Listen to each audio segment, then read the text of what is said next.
At the rail, Shoplifted moves through. Tyshawn has the lead. Shoplifted is after him. These two match strides. Mr. Big News is running a very big race, and Farmington Road has come from the back of the pack. Mr. Big News just in front. Farmington Road to the outside. Mr. Big News trying to spring a huge upset. Farmington Road second. Mr. Big News, Farmington Road. Mr. Big News.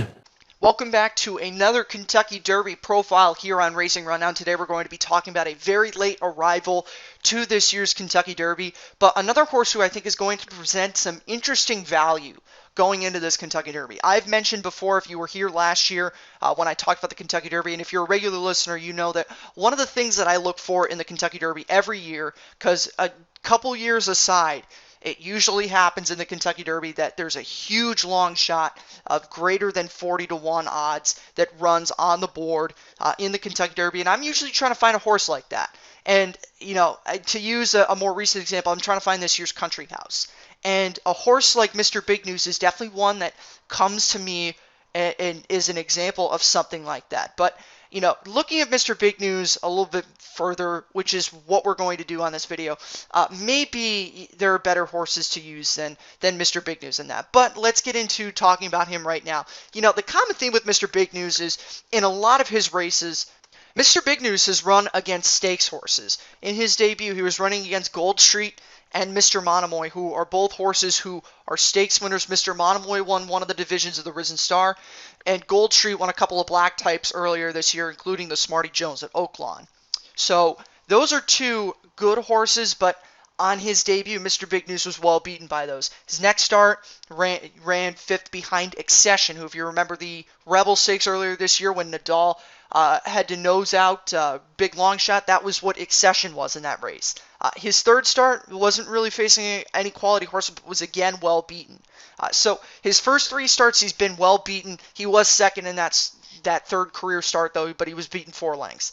And, you know, looking at some of his other stake starts, which we'll get to in a moment, he was well beaten in most of those. But I want to get to his one maiden score before we get to some of his stakes efforts. It was an impressive win when you look at it on paper. Like, I'm not going to say it was like a jump off the page, this horse's spectacular type effort, because that's mischaracterizing it. But if you watch the race and then you look at the conditions that he had to deal with in that race, he did close into a fairly slow pace for a horse that, you know, coming into the stretch had a very strong horse to run down. Wild Union repelled the challenge of another horse, Cernan, and it, you know, it looked like he was finding more, was going to be able to hold on, and Mr. Big News just kind of, you know, closed it up, and it was, to me, the impressive part of it was the fact that he was closing into a fairly slow pace against a horse that had already repelled one challenger. So that's really what I thought impressive about that. I would not say that it was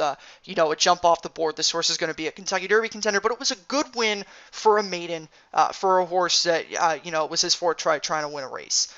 His next start, the Risen Star Stakes, he was fifth.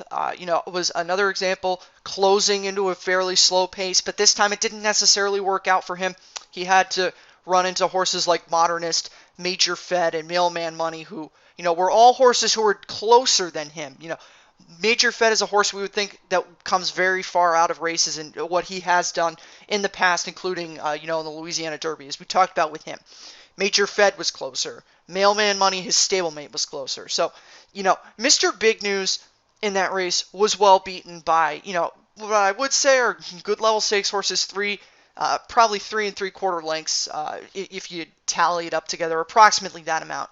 So it wasn't a terrible race, but it wasn't anything, you know, like super special. He did beat Finnick the Fierce, and he did beat Accession and Anodor, who are all horses who have run good races in the past, but, you know, I would say more so with Accession and Anodor, those horses aren't really too much of quality horses. You can make that argument with Finnick the Fierce also, but I think of him in a better light than I do of Mr. Big News, but that's beside the point. His next start, which was probably his best race of his career, was a race where I think if he gets similar conditions in the Kentucky Derby to what he got in the Oaklawn Stakes, he could potentially run well. He had a fast pace to run into. Horses who were close to lead kind of wilted. Gold Street, Sir Rick, and Flapjack. Those 3 horses all finished up the track, and they did go pretty fast. 22:45 for quarter and a half. And, Mr. Big News and Farmington Road, who are both horses coming out of very far back in that race, definitely needed that to close into, and I think that definitely benefited Mr. Big News in being able to pull off the big upset that he did in the Oaklawn Stakes. I think that, to cut the point short, I will briefly talk about the Bluegrass right now.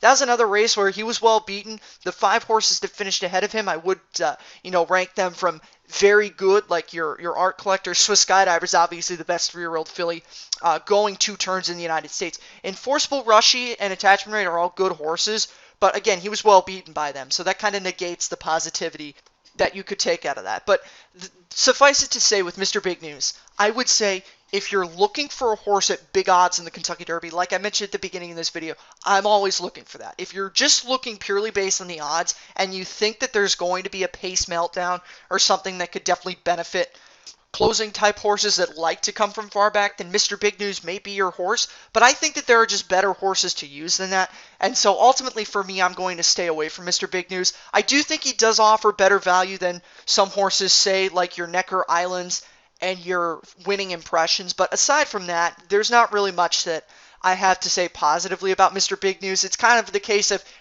if everything goes his way, then maybe, and, I don't like to say, if everything goes right, then maybe. I would never hedge a bet on, a lot of things going right and then it not being a certainty that if everything goes right, the horse can run well. So for me, Mr. Big News is a pass, but if you like the fact that you're going to get big odds with him, then definitely you can look towards him. And that will do it for our Derby profiles, unless we do get another last-minute entry, which, I'm not going to say never, but it seems unlikely. But if there is, we will have a preview out for that horse, as well as our in-depth analysis of both the Derby and the Oaks. Those will be coming within the next couple of days, as well as some previews for some of the other stakes across the country. So thank you for stopping by. If you're a new viewer, please think about subscribing. We appreciate all the views, and we will see you later on this week for the Kentucky Derby. Have a good one.